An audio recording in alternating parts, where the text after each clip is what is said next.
Welcome, Brother David-Steindl-Rast and Anthony Chavez, everyone. I would like to say what an extraordinary honor it is to have the two of you here. Both of you are path makers, each in your own way, and I'll tell you just a little bit about Brother David. Is that okay? Mm-hmm. You sure? Yeah. All right. Okay, Brother David, now I have to get your name exactly right. Steindl-Rast? Steindl-Rast. Steindl-Rast. See, I knew I was wrong all that time. Steindl-Rast was born in 1926 in Vienna, Austria, where he studied art, anthropology, and psychology, and receiving a master's from Vienna Academy of Fine Arts and a PhD from the University of Vienna, he immigrated to the United States in 1952 and joined the newly founded Benedictine community in Elmira, New York, at the Mount Savior Monastery, where he is now a senior member. He was a postdoctoral fellow at Cornell University, became the first Roman Catholic to hold the Thorpe Lectureship following Bishop J.D.R. Robinson and Paul Tillich. Those of you who know philosophy know some of these names. Brother David co-authored Belonging to the Universe. Is that a beautiful title? Just think of that. Belonging to the Universe. I love that. Which was the winner of the 1992 American Book Award. A dialogue on new paradigm thinking in science and theology with Fritjof Capra. And those of you who know the book, his famous little book. You know, The Tao of Physics. The Tao of Physics. Amazing. And he went on to have a dialogue with Buddhists and produce The Ground We Share, Buddhist and Christian Practice, co-authored with Robert Aitken Roshi. And his most recent books are Words of Common Sense, Deeper Than Words, Living the Apostles' Creed. An article by Brother David was just included in the best spiritual writing in 1998, and I read that, and it was extraordinary. Thank you. Absolutely extraordinary. So please welcome Brother David-Steindl-Rast. And sitting by his side is a path maker in his very own right, the extraordinary Anthony Chavez, who at age 26 is an activist who has marched with Cesar Chavez as a young child and connected his grandfather's activism with that of Gandhi, Martin Luther King Jr., and all the contemporary uprisings and bids for freedom around the world, including Arab Spring. And he has organized through Facebook and Twitter. He travels the world telling citizens and students, and I also know incarcerated youth, Sometimes. that they have the power to affect change in their communities and beyond. He shares a message that encourages youth to aim high, dream big, and follow their hearts. Sound familiar? Anthony mixes personal memories of his grandfather with discussions of his life and his political legacy in an easygoing style. And I would say for both of you, what touches me most is the absolute humility with which you lead your lives. And a simplicity and a very human way of being in the world. And it's hard for me to even talk about it. It's so moving to me. So thank you, Anthony Chavez. Everyone, welcome Anthony Chavez. So, Brother David and Anthony are going to speak with us for about 15 to 20 minutes, and then we get to ask them questions. So how's that? Sound good? All right. So would you like to begin, Brother David? All right.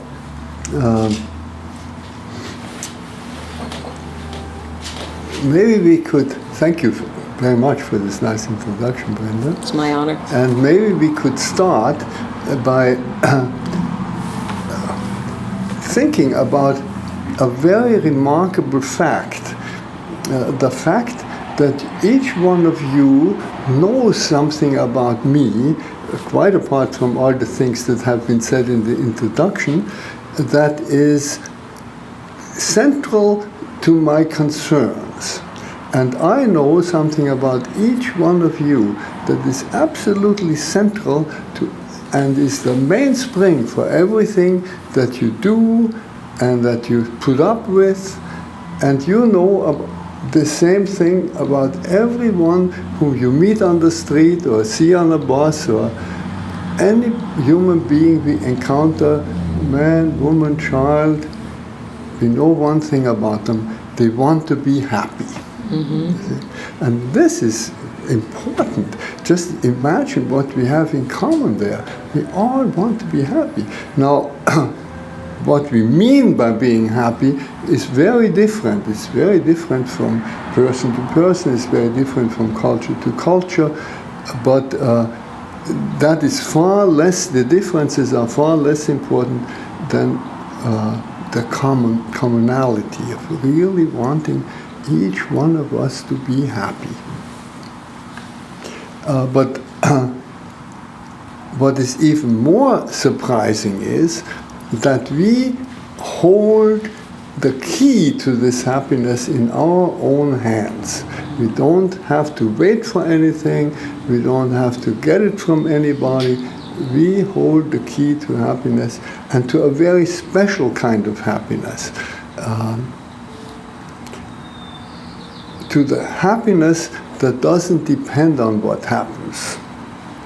Because most of the time we think, well, when we are happy, when something nice happens, then we'll be happy, and when something bad happens, well, we'll just get depressed sooner or later. No, we all hold this key in our hands, and that key is gratefulness, or more specifically, grateful living, because just gratefulness once in a while when something nice happens to you, that is not what we are talking about. And many of us get the connection between happiness or joy. I call this happiness that doesn't depend on what happens, I call it joy. We get the connection between this joy and gratefulness wrong. Many people will think, well, if I'm really joyful, then I'm grateful for being so joyful. But it's the other way around. We all know people who have everything that one could wish for, and still they are not happy, they are not joyful. Why? Because they're not grateful. They want something else, or they want more, or they envy somebody.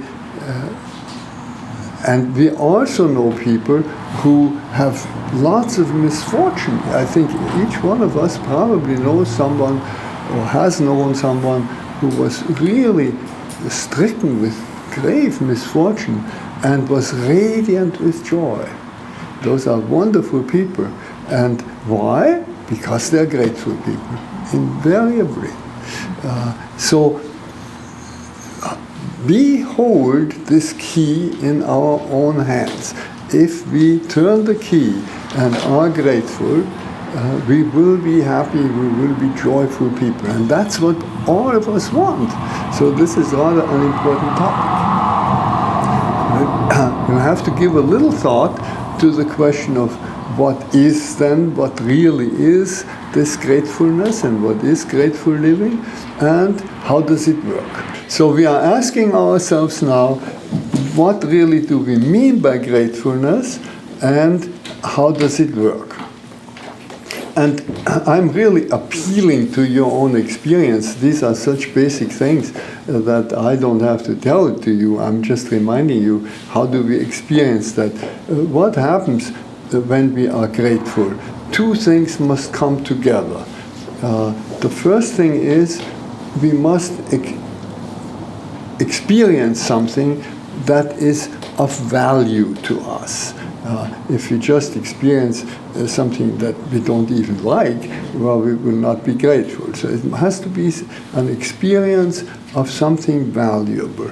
And we must experience at the same time, be aware of the fact that it is given to us, that it is a free gift. Those are two very simple things, but they have to come together. It's valuable to me, on a large scale, but in some way valuable to me, and it's a free gift. I haven't earned it, I haven't paid for it, I haven't bought it, I haven't bartered for it. It's really a free gift. It's really given to me.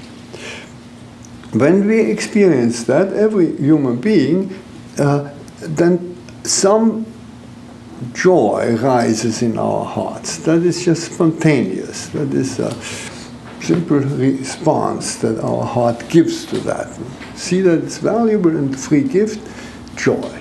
Now, from there to the practice of gratefulness, of grateful living, there is an important step, namely the realization that every moment is a very precious gift, and that it's really a gift because there is nothing in your power that could assure you to have another moment.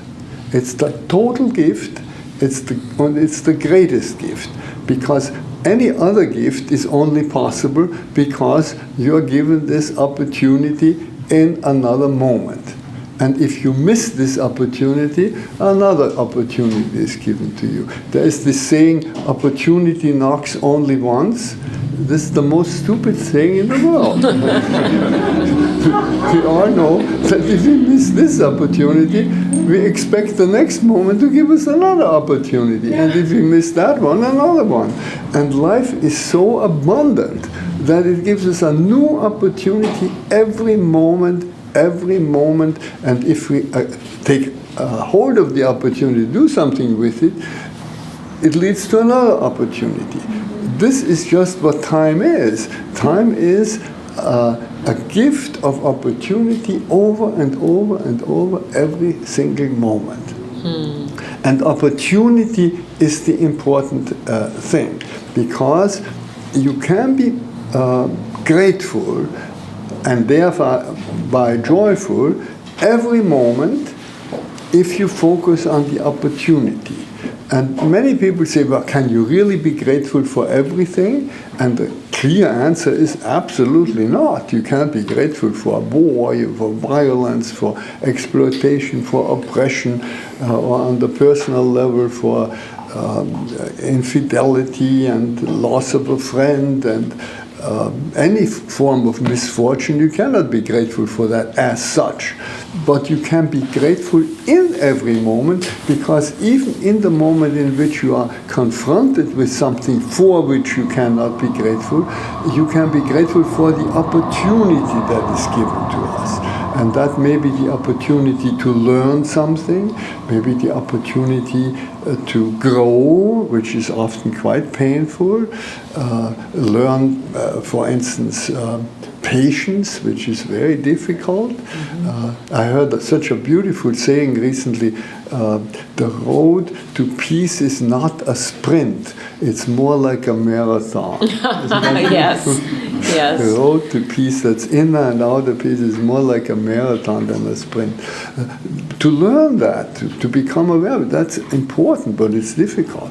Or any misfortune that we can grow by it, or anything that ought not be like that, we can learn to stand up. It's the opportunity to stand up and do something. Stand on our own hind legs. Yes, so, and may I say something here about you?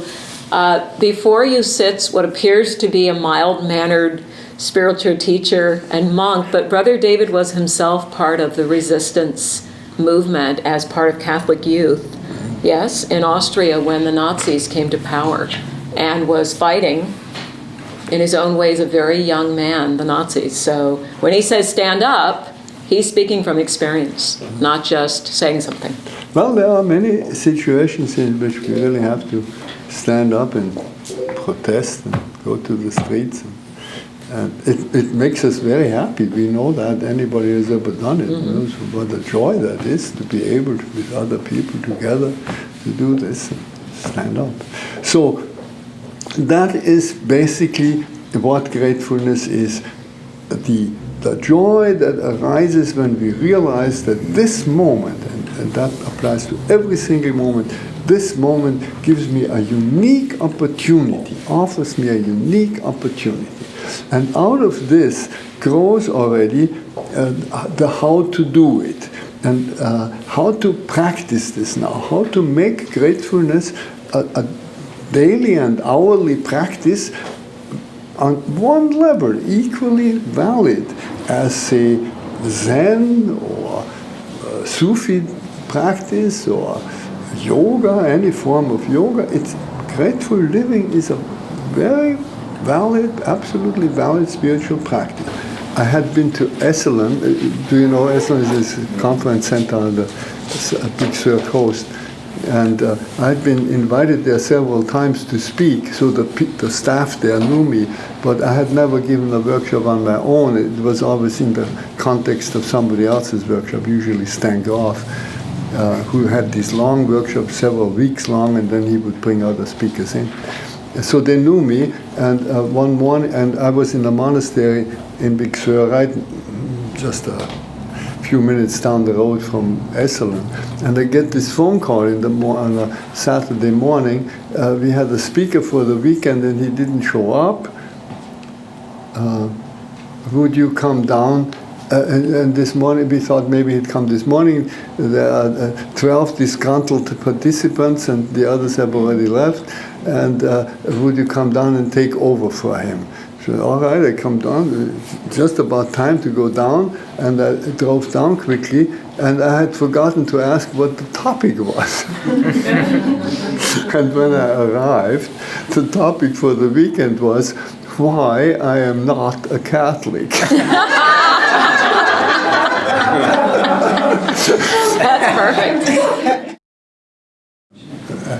We had the most joyful youth, and I was 12 when Hitler came to Austria, and 19 when the war was over. So all my teens I lived under this cloud, and I was in the German army. Fortunately, I had just an incredible guardian angel. I never saw action. I was just in the barracks, and this is another story. But anyway, the external circumstances were terrible. Bombs falling left and right. We had not the slightest expectation that we would survive. And then when the war was over, it was this great surprise. Here I am. I have life ahead of me, and I'm really alive. And then it occurred to me why we had been so happy, because we had death at all times before our eyes, and we had to live in this present moment, you see. And that is what gratefulness does to you. It's the attitude that you have when you realize this present moment is the gift. This is the opportunity. Make something of this opportunity. So it's not in spite of this experience, it's because of this experience that I discovered how important gratefulness is. Thank you. Beautiful. You're welcome. Beautiful. So shall we go on? Yes, please. I just want to also tell you how we do it, because if it is a practice, it has to have some method. And the method is so simple that you can teach it to every child. Any child, we actually do teach them before, when they learn how to cross the street safely, we say, stop, look, go. That's the method for grateful living. Stop, look, go. Only what fills these three phases is something a little different from what you teach the children when they cross the street. The stop is to somehow slow down and bring to a stop the rush in which we normally are. Normally we are rushing through life, and we have to build into this rush moments of stop, because otherwise we will pass the opportunity. We don't even realize there is an opportunity. The opportunity is what we are grateful for. Opportunity is come alive if we see the opportunity. So unless we stop, we will not see this opportunity. The stop is very important. And how you do that is very different from person to person. You have to develop your own method, but there are many helps that you can find. Thich Nhat Hanh, some of you may have heard of him, the Vietnamese teacher. He rings at irregular intervals. He rings a bell, and you can even on the internet get an app where this bell will irregularly ring while you are using your computer. And whenever the bell rings, for a split second, it doesn't even have to be a full second, you hold still. You see, that stillness, that silence, that inner silence. You stop for a very short moment, all this chatter and chit-chat that's going on. And then you can, at that moment, become aware what is now the opportunity, or simply become aware this is an opportunity. Otherwise, you never become aware of it. When I was in Africa some years ago, and where we had no water, no electricity, when I came back, I realized every time I turned on the faucet, it was just water. It was just this great gift, this great joy. Or when you flip the light on, wow, electric light, you know, it was just, and it gave me this great joy every time, but it wore off very soon, and when it wore off, I thought, what can I do to remind myself to stop and realize that I'm turning on the faucet? So I put a little slip of paper on the faucet, and every time I want to turn it on, what is this paper doing here? Oh well, water. And it worked. So we have to be a little inventive and find little devices that make us. And then also look for opportunities that are given to us. You have to stop. For instance, there's a red light, so you have to stop. But don't just think, oh, I missed it. I just thought I could get through, but I missed it. But think, oh, here is life offering me a gift stop. You know, it's a pure gift. And then you will use it. You will use this opportunity. So that's for the stop, and you can develop that. And the look means that you now use all your senses. And it says look. That means with your eyes, and we come to no end if we just concentrate on our eyes, which is where most of us are so good anyway. But just look for different colors, for instance. Say, okay, this is Saturday. Today I will look for green. And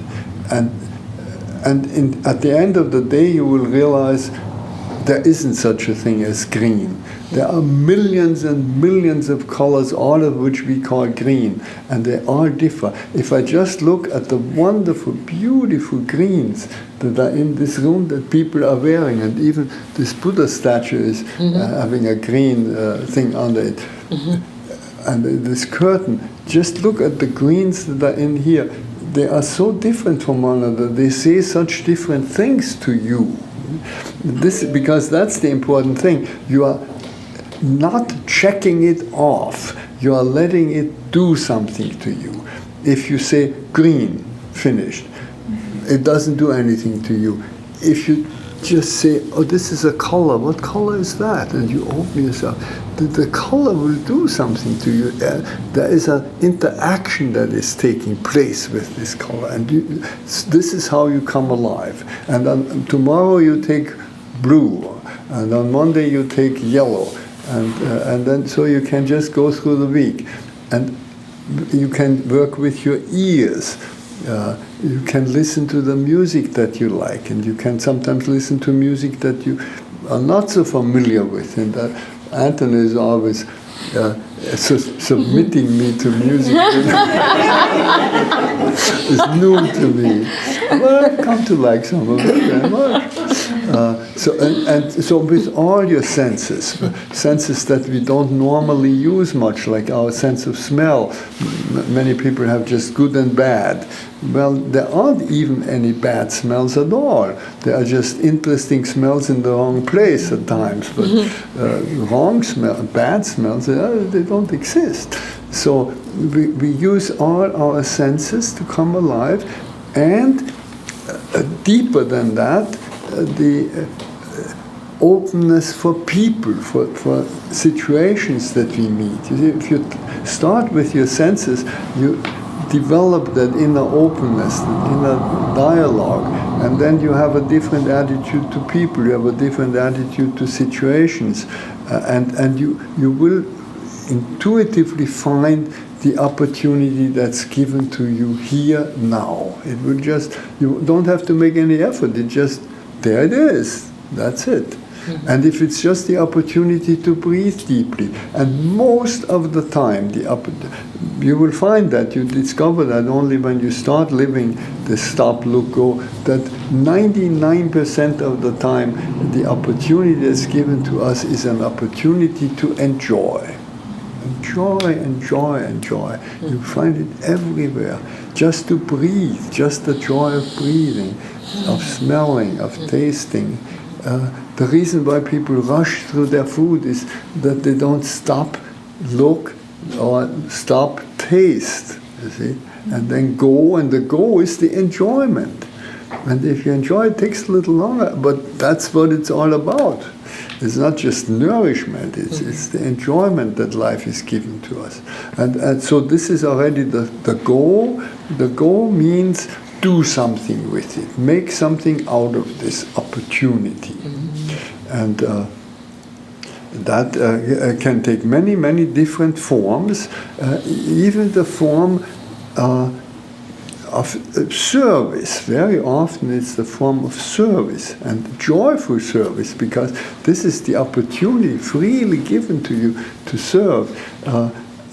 I have, for instance, discovered what joy it is to pick up rubbish in places in which there is not too much rubbish. When there is too much, then it's discouraging and I can't. But I carry a little plastic bag, and when there is sort of medium rubbish, I pick it up. And I learned this from Robert Mueller, who was Secretary General or Deputy Secretary General to the United Nations. Every day on his way through Manhattan to the United Nations, he picked up the rubbish on the street.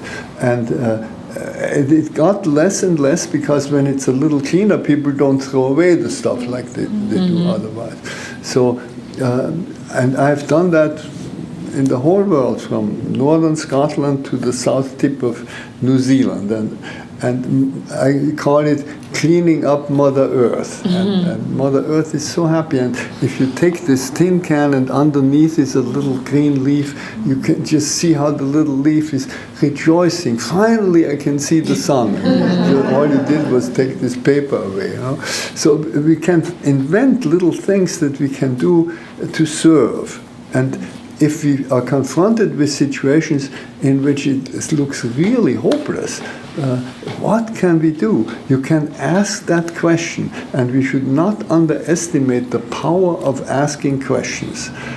This is the great opportunity that we have to ask questions. If things are not the way they ought to do, ask.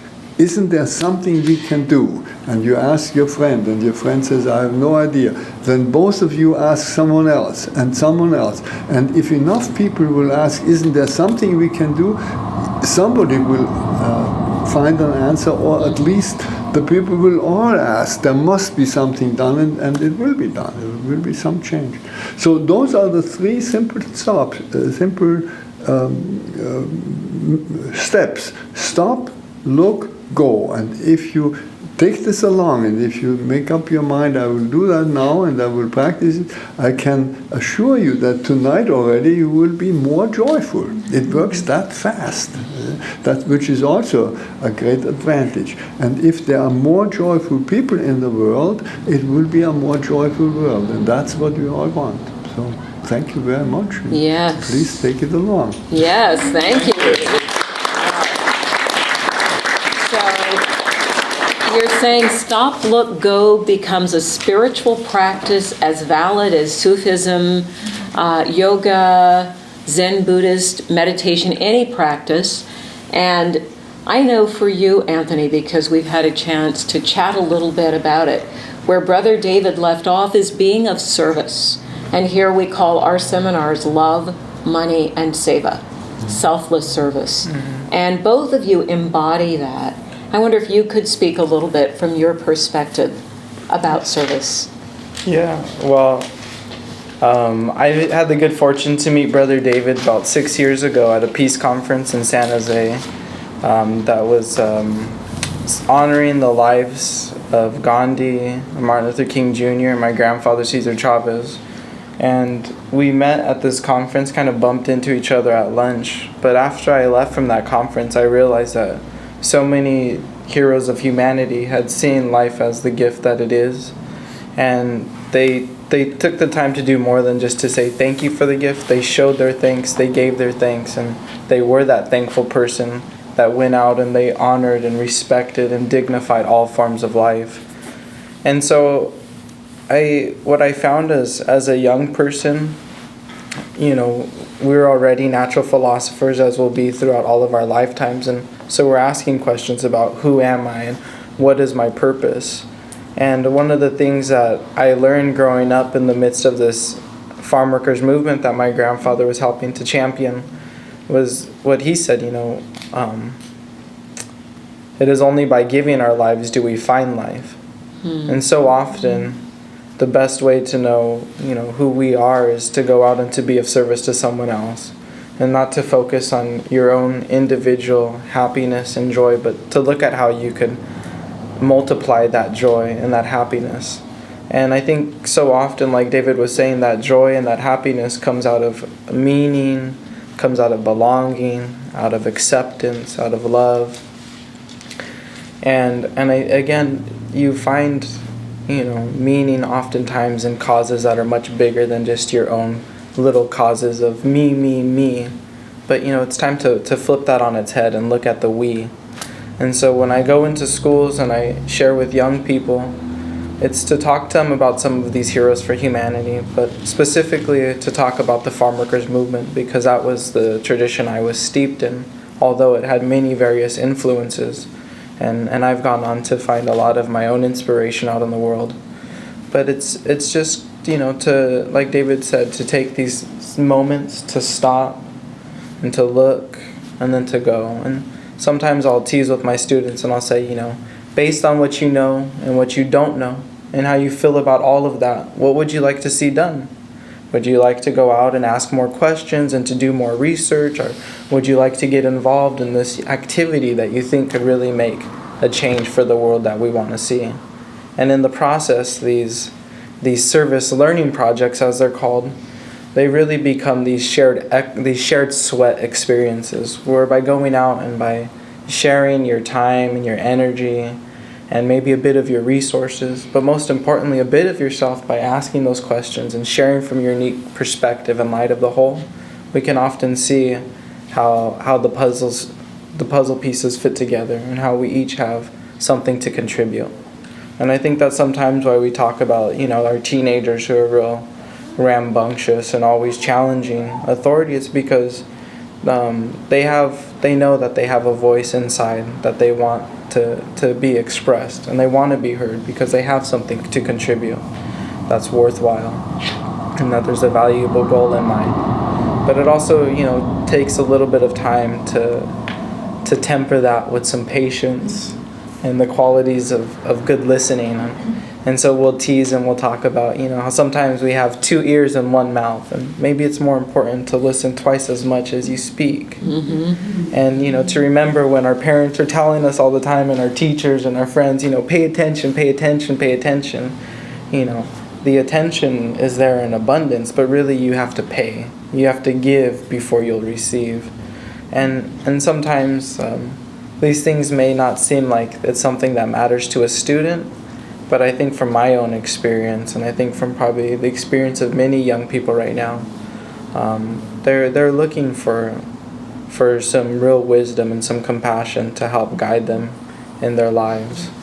And so having the good fortune to be surrounded by many people who are going out and being of service from these basic philosophical or wisdom based kind of perspectives or viewpoints, I've been able to have the opportunity to go and to share in classrooms and in schools. And for me, I find that deeply gratifying. I've only been a student, and I wouldn't want to go into anybody else's workplace and tell them what I think they should do at their job, because I've never really held a real job in my life. But I've been a student, and I know that at our schools and for our students, we want the best for them so that they can have the best futures and opportunities going forward.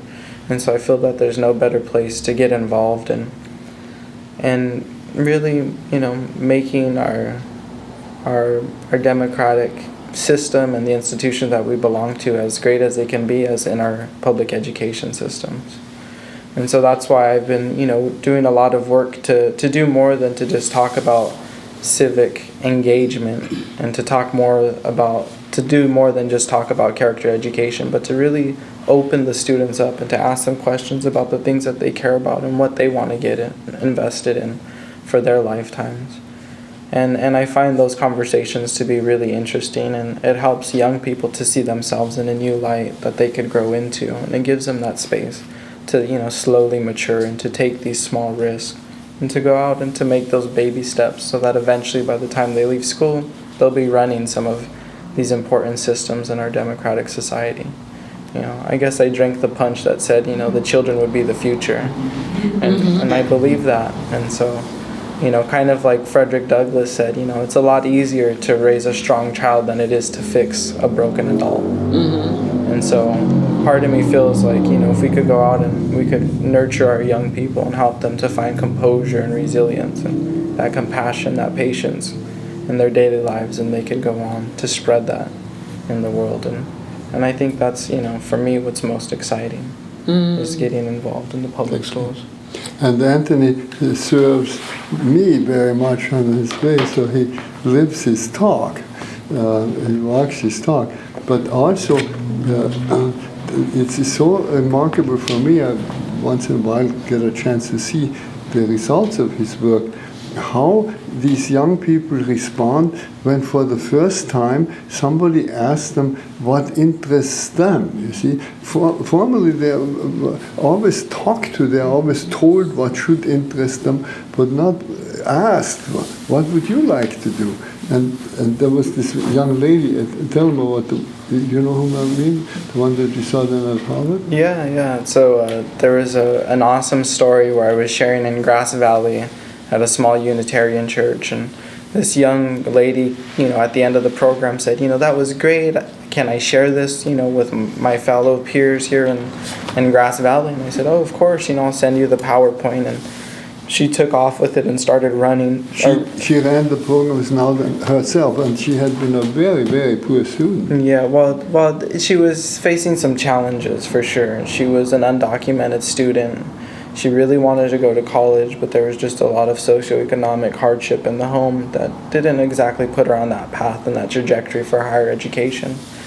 But after she got involved, sharing through her Spanish club these ideas about nonviolent social justice movements, it really kind of catalyzed her to go to even a next stage. And what I found out was a year later, she had graduated from high school with above a 4.0 GPA. Wow. And she went on to get 6 scholarships to both public and private universities. And 2 years later, I'm with Brother David, and we're skipping through Cambridge, and I found out she was at Harvard. And so I sent her a message, and I got a chance to go visit her at Harvard. And we're walking around talking, and she's telling me, I don't know if I'm doing enough. I'm just like, whoa. I was like, you're doing plenty. I didn't even have the courage to go to the East Coast to one of these, nice schools, and I barely made it through college myself. And you know what? The fact that you're already interested in so many of these ideas that I'm barely getting exposed to, at my point in life, shows me that you're doing a fantastic job, and I just look forward to staying in touch in the future and seeing how we could collaborate. Yeah, but what a story of inspiration, that just asking the question, what do you want, opens possibilities, especially for youth. Because there is a tendency for us as adults to be in a position of judging, lecturing, telling them what to do. And this is a beautiful message of inspiration and being of service. And I'm very lucky that in the role that I get to play, where I'm kind of almost like a student and almost a special guest presenter. So I get to skirt a fine line, and it's very fun to tiptoe that with the students and to share and to get more young people excited about going out and finding a way to make their contribution for the greater good. Every educator and every parent needs to hear what you just said. They're so important. It's very inspiring. So I have a question for each of you. We're going to have questions from this beautiful group of students, and we're all students in this room, every one of us, in perpetual learning and unfolding, and I know you are too. But one of the things I'm curious about is if you take gratefulness and you take service and put them together, how do you experience that? How do you see that, each of you? Either one, yeah. Yeah, if you have it. Okay.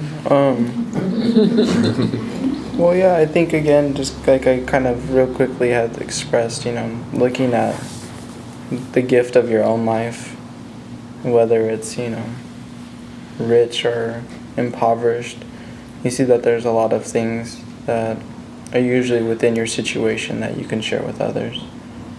And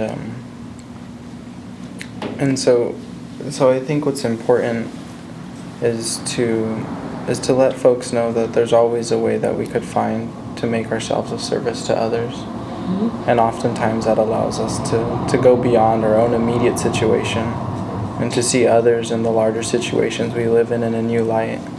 And sometimes that little shift of consciousness helps us to get through whatever challenges we may be stuck in. And it's not to say that they're not, real challenges, but taking the time to savor and appreciate the moment. You also, at the same time, look for those opportunities that Brother David was talking about.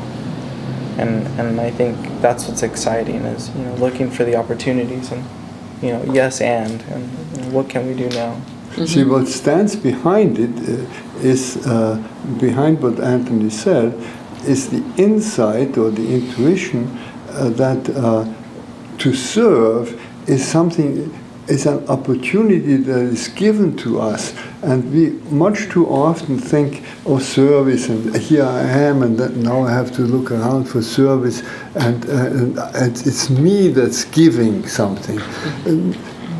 The opportunity to serve is totally given to us.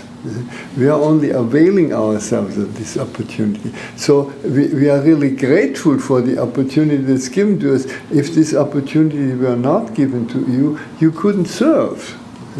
So we think upside down. We expect the people whom we serve to be grateful to us. We ought to be grateful for the opportunity to serve. If I didn't have health, if I didn't have what it takes to serve, to offer this service, I couldn't. So I'm already grateful that I'm in a position where I can serve. And in addition to it, now this opportunity is offered to me. So tremendous opportunity. This may not be open to me. So if you serve out of this sense of gratefulness that you can serve, then your service is also of a different quality. It doesn't demean anybody. It is full of respect for everybody. It makes for a completely different world. And that is behind all these things that we are talking about, that it's not only grateful living, it's not only something that changes your own life and gives you joy, but it is revolutionary in society. Imagine a world of grateful people. Yeah. Yeah. So we have time for some questions. Yeah. Please. Okay, Cynthia, and then Ernst. I had more of a comment, but I just want to say how much I love. What I love is the idea of interaction and pulling and calling forth. And when we talk about the colors and having that interaction, and I was blessed enough to be on a call with you. We were doing a mastermind call with you, Anthony, and you were talking about, how you greet each of the young men as gentlemen. And that's calling forth their truest self. And so I'm just so talk about grateful. I'm so grateful to have this resonance with, we are all a piece. And I think what is, because I've worked with youth for many, many years, and I think what's heartbreaking is we forget that we are learning, and there's a profundity that comes from a young person. And I've worked with young people in the lowest echelons and the highest echelons, everything from Greenwich, Connecticut, to the inner cities of Miami, to Russia, and I've learned so much. And I think one of the wisest men I've ever met was a janitor at McDonald's in Oakland. And there was three of us. I was sitting with a young activist who's 20. He's a very similar spirit. And I was with a writer from Oakland, and we were just talking, and there was a very sweet man who was just sweeping up around us, no teeth. And he just kept smiling at us, and he finally came over to us, and he looked at each of us and pointed to each of us and told us who we were. He said to my young friend, you have a gift of speaking, you will speak. And he said to the writer, he said, you're a healer. And he said to me, you are about drawing people in and creating community. Beautiful. Did he ever get you right? Thank you for sharing gosh. that. So I just want to thank you both Yeah. for, Thank I you want to very thank you much. so much. Yeah. Thank you And for you your use service. this word interaction, Yes. interactive, Yes. which is such an important word. Do you want Yes, to say that has been something? the theme of Yeah. like the last, Yeah. every journal entry. That's what I feel God has been So you Because pressing upon. there is a lot of talk about mindfulness. People know now mindfulness. That you can assume that they know that this is a value and that one should strive for it. But it tends to be sort of turned in on itself. And gratefulness is the mindfulness that's interactive. That is the decisive thing. You see? It opens your mindfulness out. It's fuller because it's interactive. And that's an important thing to remember. Beautiful. Thank you, Cynthia. Thank you. for your work. Ernst? I have more an anthology of different flowers to give. And I start with Cynthia because I just watched her create community over lunch. So was he ever true? For you, Anthony, I hope you took the route I took because I'm a physician, I'm a pacifist by my very core. And I had this pleasure that my GPS system was so yesterday because it still said Army Street. And I drove down Chavez Boulevard. And we're a very violent nation, and see armies turn into a peaceful movement. Yes. It was my little joy, and it even, takes Silicon Valley with all the geeks and stuff, and there's a process you can watch, and we all need to be on that path, I believe. And I believe that the enlightened take with gratitude, which the not so enlightened take for granted. And it was a beautiful example how you just, by focusing on the opportunity in every moment, are look back to Brenda, making us the most alive. Because we can make a decision to embrace this gift and look into how can we be the gift to the moment and to others. And as we're all connected, and thinking about Anthony here, you can also start serving the inner child. So for me, just the label adult and children can become a limitation. And I look at our 140-year lifespan and said, guys, what are you going to do in the next 80 years of your life? Yeah. Looking at me blank.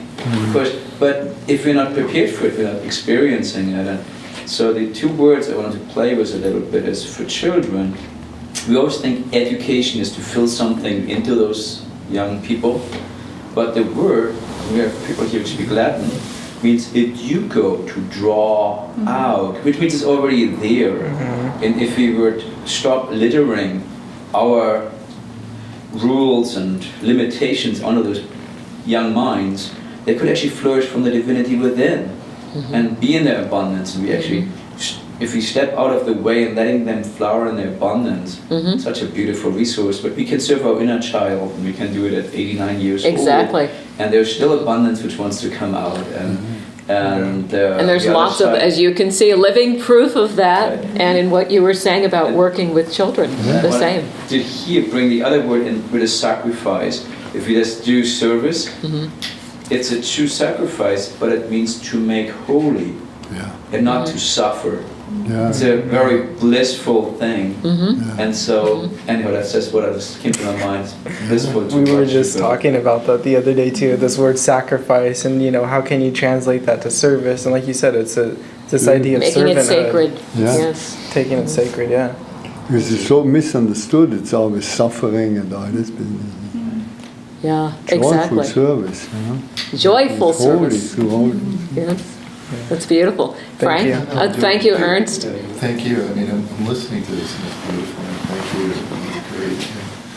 And the word that comes to mind for me listening to this is purposeness. Purposeness. Yeah.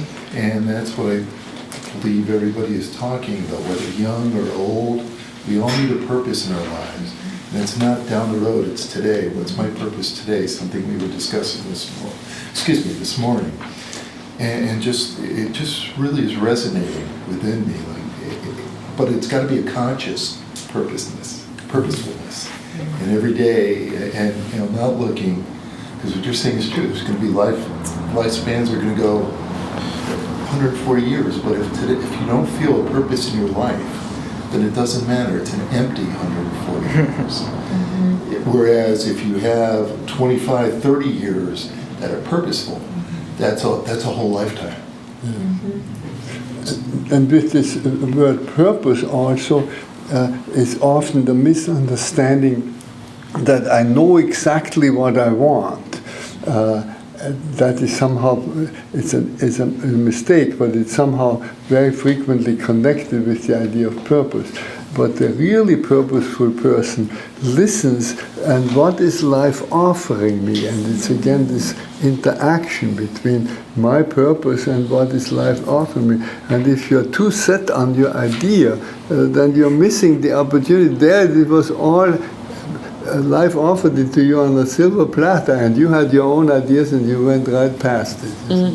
So Exactly. this interactiveness is out of gratefulness comes in with purpose. Beautiful. I saw Rosie and then Diane. Rosie? I wanted to say thank you for reminding me to stop, because I think there's so much greatness and whatever that's happening in our lives at the moment, and we don't realize it, and I remember I did a play when I was in high school, and we were talking about that, where the person has died and you're looking back and you're living your life and you just forgot, you don't stop and just live in that moment. So I'm a scientist, so I like the written things, stop, like do the bell or whatever it is. The goal is to force me to stop and listen. And then you're an inspiration, because I love young people who talk to other young people, because we so need that in our society. As we graduate and move forward, we need to remember to go back and look at those who are coming up behind us, and the fact that you did that and are still doing it is pretty awesome. You're impacting a lot of lives. Yes. Thank you, Rosie. Thank you very much. Yes. It's helpful sometimes to, in your mind, to replace this word stop, with stand still. I heard Stand you still still, because the stillness is also so important. It's not only the stopping, but the stillness, the inner stillness. And for instance, when somebody needs help, it's that you want to give them something, and you're just popping full, and you want to tell them exactly, you know exactly what you want to tell them. That's the moment to be still and not to say anything, and just to wait a moment, and in that little moment, that little stillness that you put between your eagerness to help them by saying something, then the right word will come out, because the right word always comes out of stillness. What doesn't come out of stillness isn't word, it's just chit-chat, it's just... Reaction. When you said stop, my spirit said still. Yes, beautiful. No, I heard that. Yeah. Yes. Diane, the question? And there's just a few things to piggyback on what she said. It's on every BART train. I've said this in my TV show for years. They have look, listen, respond on all BART trains in case of emergency. And I always like to add the word look, listen, pause, and then respond. Because when you don't pause, you get reaction. You get reaction. So I guess my question is, there was two things, and I agreed with what you guys were saying too. But let me go to my question, because it's something that I've had conflict with. And it's challenging, because you both come from a place of gratefulness, but you have both, particularly you, experienced war, and your grandfather, he's done certain things. And, you know, I'm from the Central Valley, and I'm a farm girl, and I've worked the fields. And the conflict is, your grandfather has hurt a lot of people. And that's my conflict. So it's like, where do you find goodness when I know people that he really hurt? And that's my conflict. When he was on the phone, it was hard to listen, but you speak from such purity and gratefulness. But I know good farmers, Hispanic farmers, that lost their farms because of what your grandfather did. Well, Okay, let him respond to the question. No, please. I want to hear. I want to hear you Yeah. out. I've dealt with this in many places. Yeah. In Bakersfield and Stockton, Yeah. all over. But I think what you say is true. There was a lot of hardship, but sometimes a little bit of confrontation helps to bring about conversion, and that's part of what the conversation leads to, is to a conversion. And I think what a lot of people maybe didn't often hear, because when we see these things in the national spotlight, it's very black and white, it's very polarizing. What a lot of people didn't hear is that my grandfather would also say that the sad thing is that the farmer and the farm worker have become adversaries, and people haven't seen how it's really been the marketplace that has put them at odds with each other.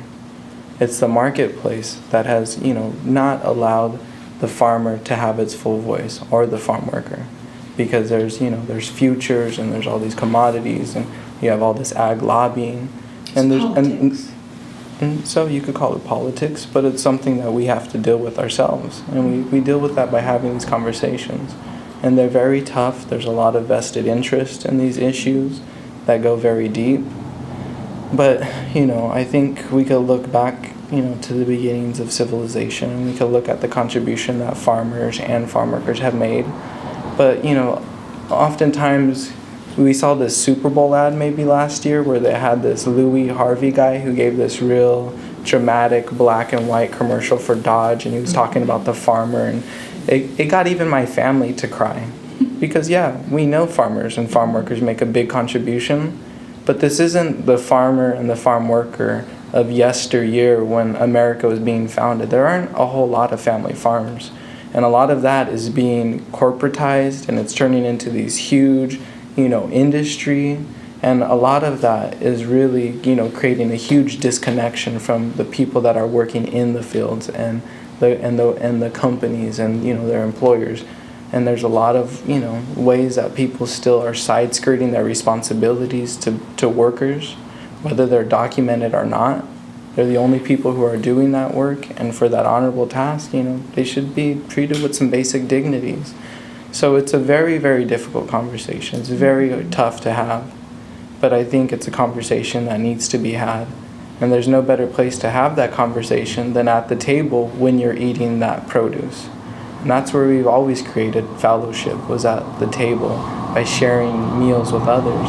But by really going deeply into the food that we have on our table, we could look at issues like how we treat the workers, how we treat the land. We could look at these big farm bills, and we could understand that maybe, there's a lot of largesse that is built into these bureaucracies. But, these bureaucracies are made up of individual people who wield their power bureaucratically, and they haven't really learned how to play their role in service to, the best of society. And there's a lot of personal factors, there's a lot of societal factors that go into that. But the more that we could try to have these conversations, I think the more headway we'll make. And it's only transforming more and more and more since my grandfather was around. You know, he kind of saw that it was becoming a much more globalized, you know, food supply system. And he had some ideas about how harmful these pesticides would be. That's why he was working to ban things like DDT before the EPA even got around to it, which Rachel Carlson was, you know, crying out about in Silent Springs. He was looking at how to do this, you know, organic farming where it wasn't based on monoculture, because he knew that the environment was being ripped of its nutrients. He was trying to find ways to make sure that you're taking care of the pollinators, who are some of the most underpaid workers, the bees and the bats, right, that do all of the important work, like making the trees flower. You know, and he was looking at trying to create a system where you could create that kind of harmony. But I feel that the impersonal forces of the marketplace have really taken away from that personal aspect of the farmer and the farm worker. And because now so many people live in the city and the farms are in the Central Valley, they don't feel like our neighbors. They don't feel like our friends. And we miss that connection. And it's even worse when we talk about, you know, we're Americans and those are Mexicans who are working in the field. Well, no, they're actually Americans too, because they belong, right? They not belong, they live on this continent of America. And as you go south, they'll tell you, when I just was in Argentina, you know, todos somos Americanos. Whether you're from South America, Central America, North America. And so if we're going to say American, then we better, you know, speak to the full definition of that word. But if we're only going to talk about U.S. citizens, then let's say U.S. citizens and let's show that we want to exclude people. But in today's day and age, we know we can't do that. We know it's not right. The world is, you know, becoming so much smaller because these issues are spilling beyond regions and boundaries and borders.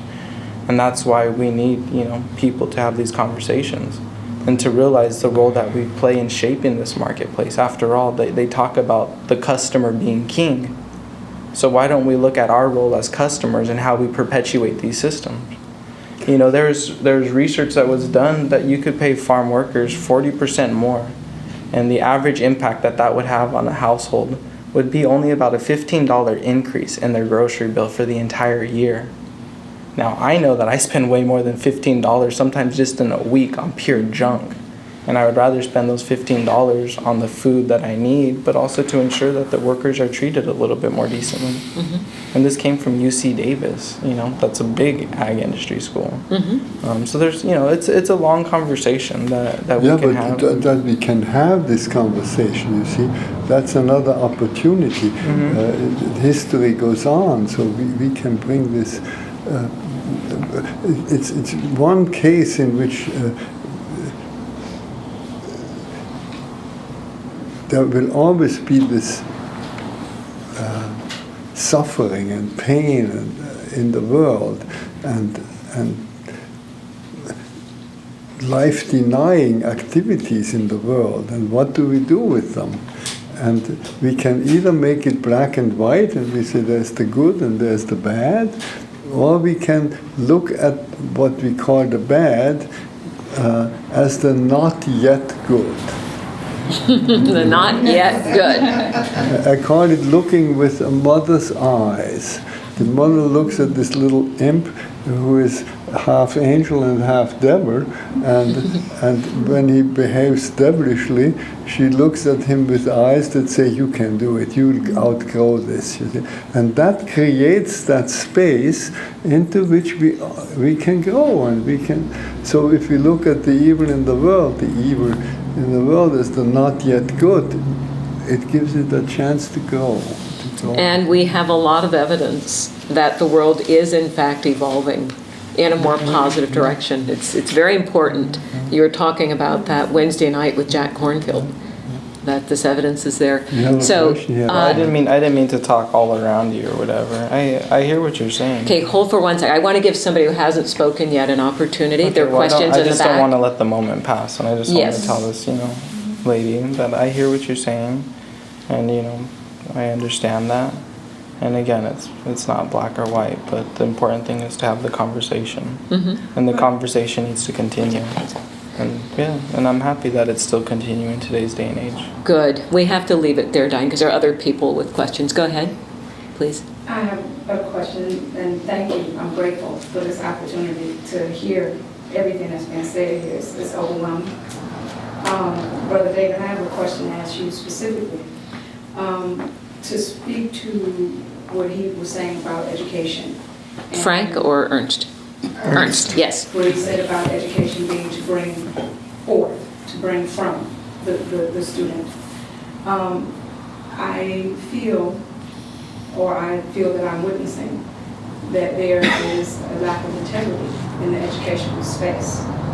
And I feel that integrity, that lack of integrity there, and respecting that learning place, that clear space that people should be allowed to err, should be allowed to make a mistake there, and it's okay. How do we, as a growing human community, a healing human community, reestablish that integrity in the teaching space, at the same time being comfortable with the fear of accepting responsibility and what that means to people when they erred in judgment? When they? When they erred in judgment. Yeah.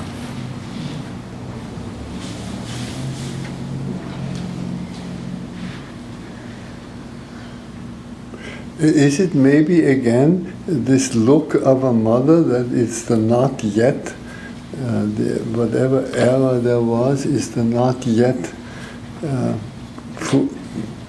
complete insight, is not yet fully developed, whatever hurt it caused came from it not yet good. I think that's the approach that I would take. Wherever there's something that seems to be harmful and hurtful and so on, look at it as it will outgrow it, and look for the opportunity that is given to you to help outgrow it by talking about it, by seeing we are on the same side, but we are dealing with forces that are. How can we deal with these forces together and channel them in better courses and so on? Mm-hmm. Beautiful. So we must respect the time that you so generously gave us. And I wonder if you'd like to have a parting word. And I want to thank all of you for asking difficult questions, for offering insights of your own, and being in this really meaningful dialogue. And thank you so much for your generosity, Brother David and Brother Anthony, as I now call you. And your final words that you would like to offer us. Anthony knows what my final word is. Which is? Fear not. Fear not. Fear not. Because if we learn that, not to fear, and fear is different from anxiety, you see. Anxiety is inevitable. Life brings anxiety, but giving in to the anxiety is being fearful. So let's not beat ourselves because we are anxious and we have anxieties. They come, life brings them. But we need not give in to them. And if we are fearless in that sense, we don't give in to the anxiety, then everything is already solved. Because even violence comes from fear, and everything that is life-denying springs from fear. So. Exactly.